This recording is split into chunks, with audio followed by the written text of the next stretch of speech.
So, hello guys, what's up? It's me again, si Alicia nyo, at nagbabalik ulit para sa ating panibagong video. So, mga minamahal, meron akong ipapakitang picture na kung saan mukhang magagalit na naman po dito yung matandang hukluban na nang-away sa akin nang dahil nga lang po mga minamahal. So, nakipagkita ako kay Pebbles at nakipagkita ako dito kay Madam Ellie. So, nakikita niyo yung picture na yan? Oh, akala ko ba ban sa Malacanang si Pebbles. Actually, si Madam Ellie nandyan din. Hindi lang nakita sa picture. Akala ko ba ban si Pebbles at si Madam Ellie sa Malacanang? Eh bakit nakikipagkita kay First Lady? Diyan po sa nangyaring event sa Malacanang. So ano yung ibig sabihin ng picture na to? DDS na rin ba si First Lady? Ha? Kasi may mga tao talaga, alam nyo mga minamahal, meron talagang mga tao na nasobrahan yung pagiging overthinker nila to the point na hindi nila iniisip na yung mga taong bumaliktad doon sa kabila pwedeng makatulong sa administrasyon para mag-spreketik. Diba? Hindi man lang nila iniisip yun. Instead na magpadami tayo ng kaaway, bakit hindi natin padamihin yung mga kaibigan natin? Katulad ni Kiko Panghilinan, na nakita naman ninyo kasama si Sharon Cuneta with First Lady and PBBM. Diba? Sa palasyo. So, diba, mga minamahal, nagigets niyo yung punto, hindi natin kailangang damdamin ang bawat politika sa Pilipinas kasi wala naman pong permanente. Diba? Walang permanenteng kaibigan o kaaway. Kasi pwedeng kaibigan kita ngayon, kaaway kita bukas. Pwedeng kaaway mo ako ngayon, kaibigan kita bukas. Pwedeng ganun. Hindi po nagigets yan ng mga mababaw mag-isip, lalo na yung matandang hukluban na yon.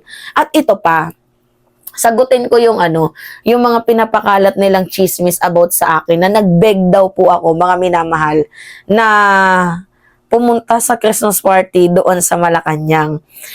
Ganito yung kwento niyan. Wala naman po kasi akong kalam-alam na ginigipit pala itong si Sir Mike. Hindi ko alam na iniipit pala itong grupo namin. Biruin nyo, yung mga vloggers na nagpunta doon, hindi naman mostly yung iba kilala. Kami yung hinahanap. O hindi sa pagbubuhat ng bangko ha. May nagla-live, nakikita ko. Nasaan si Mima Alicia? Nasaan si Sangkay? Nasaan si Coach? Nasaan si Mike? Nasaan si Takeru? Diba? Nasaan si Jake Magnus? Diba? Hinahanap kami. Nagigets ninyo? Kayo yung nandyan, pero sa inyo hinahanap kami. Di ba mas nakakahiya yun? Kayo yung umattend, tas kami yung hinahanap. Di ba? Hindi nyo ba nagigets yun na mas nagiging kahiya-hiya kayo tingnan nun? Beside mga minamahal, may message ako. 2 tao lang. Which is, hindi ko napapangalanan, 2 babae lang. Na for approval sana. Kasi magpapalist ako. Kasi pupunta sana ako nung December 13 sa Manila. Gawa nga po nang may pinapautos din sa akin sa tracking. Kasi meron po akong kaibigan na may sa tracking. Tapos sabi ko, sige mag-shopping-shopping na din tayo. So yung ipupunta ko sana sa 13 mga minamahal, isabay ko na lang din para sana maka-experience ako. Kasi hindi pa ako naka-experience ng ganon. Hindi ko alam na yung grupo namin iniipit pala for application. Alam nyo, yun yung hindi ko talaga magets kasi ako, hindi naman ako nakikipagkompetensya sa mga vloggers na mga nandoon. Pero yung turing pala sa amin, kakompetensya. Kinausap ako ni Sir Mike about sa issue. Wala naman po kasi akong alam na, ay, ito pa lang si ganito, may issue. Ito pa lang si ganyan, may issue. Wala akong alam. Hindi ko alam. Nasaktan lang ako sa part mga minamahal na nag-ask lang naman ako, 'di ba, for approval kasi meron naman po kaming QR. At late ko na lang din talaga nalaman na hindi pala a-attend yung grupo kasi ginigipit nga. Iniipit, ginigipit. Yun yung hindi ko alam na nauna na nilang nalaman. Hindi nila pinaalam sa akin kasi alam nila na mag-aalboroto ako. alam nilang magagalit ako. Sino ba yung nanggigipit? Sino ba yung umiipit? Sino ba yung humaharang? Sabi ko, ay siguro, I think, hindi na nila pinaalam sa akin kasi alam naman nila na talagang yung bibig ko, walang preno. Yan. Hindi na nila sa akin pinaalam kung sino man yun. Pero late ko na pong nalaman. Tapos, minessage ako na, oy, ano yung ginawa mo, Alicia? Yeah, nagbe-beg ka daw. Sabi ko, hindi ako nag-beg.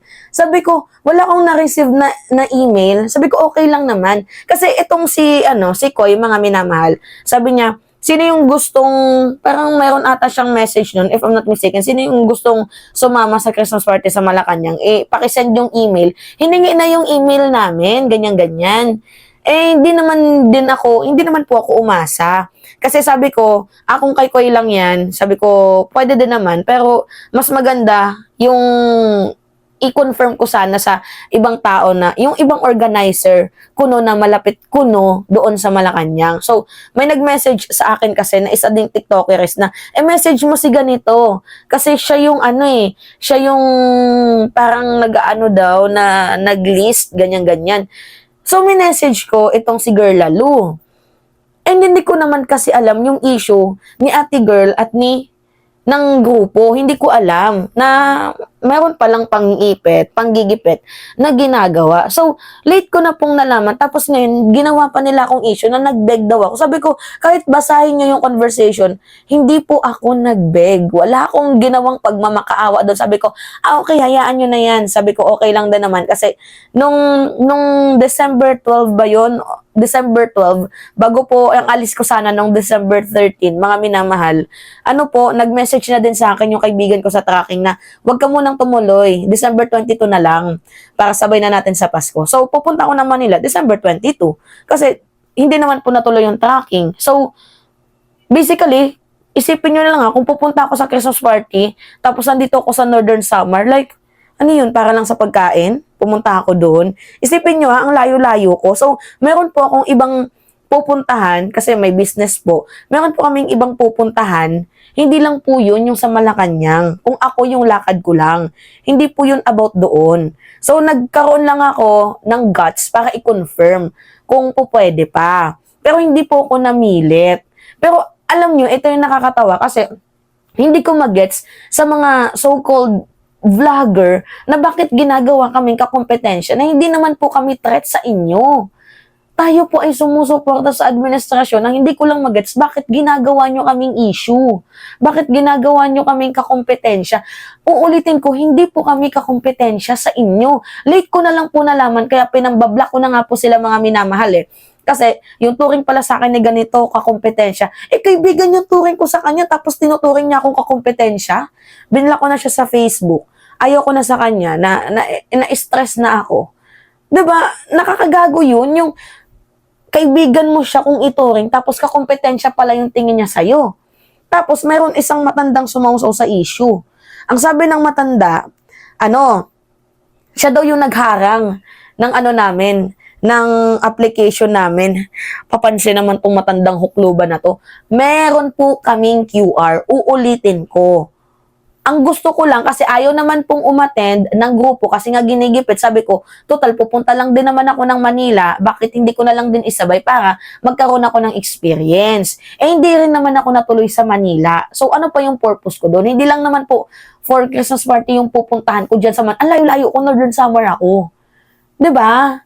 Northern Summer ako, tapos pupunta ako doon for Christmas party lang. Cloud chaser? Diba, hindi po yun ganun. Iisipin nyo na lang Northern Summer ako, tapos pupuntahan ko lang Christmas party.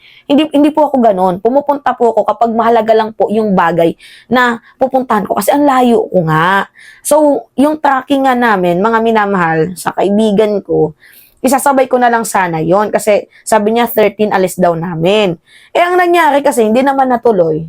'Di ba? Tapos hindi natuloy yung tracking namin, bali sa 22 na lang pala. So sabi ko, okay, wala din naman sa akin problema. Kaya kung na-invite man ako or hindi doon, hindi din ako makakadalo. Gawa nga ng hindi naman natuloy yung sa business purpose na ibig sabihin ng pagpunta ko doon. So nagigets ninyo.